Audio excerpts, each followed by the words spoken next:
L'apport personnel est un élément qu'on va regarder, bien sûr, si vous venez nous rencontrer. Parce que ça va nous permettre de nous assurer que derrière, vous croyez en votre projet et que vous êtes prêt à vous investir.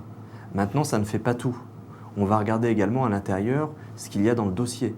Quelle est votre étude de marché? Quel est votre business plan? Comment allez-vous assurer la pérennité de votre entreprise? Avec quel type de clients allez-vous travailler? Avec quel type de fournisseurs? Donc ce sont vraiment tous ces éléments que nous allons évoquer avec vous, ensemble, on va échanger et suite à ça, on décidera de financer ou non le projet. En revanche, c'est vrai qu'il est assez communément admis dans la profession qu'il faut généralement au moins 30% d'apport personnel pour pouvoir se lancer. Maintenant, encore une fois, tout cela va être regardé au cas par cas en fonction de la qualité du porteur du projet et du projet lui-même.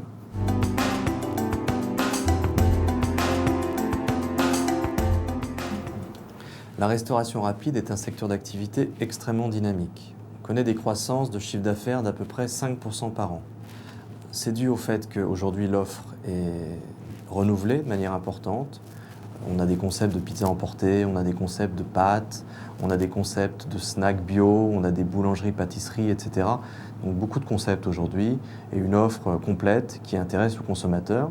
D'autant que ce consommateur aujourd'hui évolue, il a beaucoup moins de temps à consacrer à la restauration, il se déplace, il est beaucoup plus nomade. Donc oui, la restauration rapide est un secteur qui a le vent en poupe, qui est intéressant.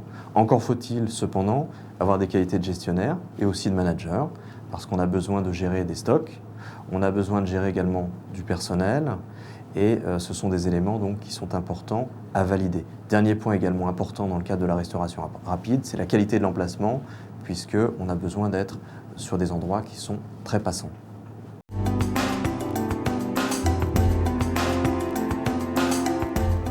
Alors on peut négocier le taux, c'est généralement ce qu'on regarde en premier, mais je pense que ce n'est pas la chose la plus importante que vous devez regarder. Ce qui est important, c'est tout ce que vous allez négocier à côté. C'est comment est-ce que mon banquier finalement va m'accompagner pendant la durée de mon affaire. Est-ce qu'il va me proposer des moyens de paiement intéressants? Est-ce qu'il est en mesure de me proposer, si je suis commerçant, un terminal de paiement électronique? Est-ce que je vais pouvoir négocier avec mon banquier des facilités de caisse? Qu'est-ce que mon banquier peut m'apporter en termes d'assurance? Donc voilà, tout un tas de services de banque au quotidien qui sont importants, bien évidemment, pendant la vie du chef d'entreprise par rapport à son affaire.